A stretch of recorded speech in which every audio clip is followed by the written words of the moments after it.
শুভ মকর সংক্রান্তির অনেক অনেক প্রীতি ও শুভেচ্ছা এবং আন্তরিক অভিনন্দন জানাই সবাইকে। আজকের দিনটি সবার অত্যন্ত ভালো কাটুক, আনন্দে কাটুক। এই দিনটি বাঙালিদের জন্য ভীষণ ভীষণ একটি আনন্দ উদযাপনের দিন এবং ধর্মীয় আচার অনুষ্ঠানের মধ্যে দিয়ে দিনটি খুব সুন্দরভাবে আনন্দে কাটায় সবাই। প্রাচীনকাল থেকেই বিভিন্ন প্রথা চলে আসছে বিভিন্ন জনের মধ্যে, যেমন আমাদের বাঙালিদের মধ্যে আজকের দিনে পিঠে পুলি পায়েস সে সমস্ত করা হয়।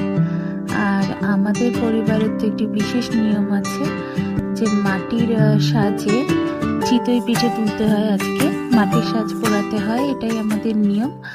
আবার শুনেছি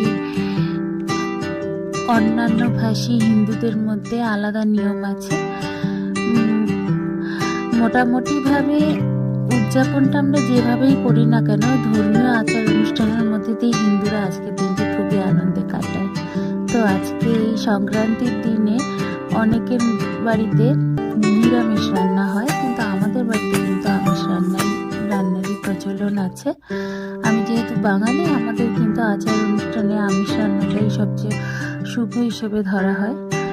তো আজকে সকালের ব্রেকফাস্টটা গতানুগতিক হলেও খুবই সুস্বাদু ছিল এবং মনোহারা ছিল। দেখো তোমাদের কেমন লাগে। যদিও বাঙালি আনার ছোঁয়া ছিল না আজকের ব্রেকফাস্টে, কিন্তু চাইনিজ আইটেম ছিল, তবুও আমার মনে হয় খুবই ভালো লাগবে সকালে।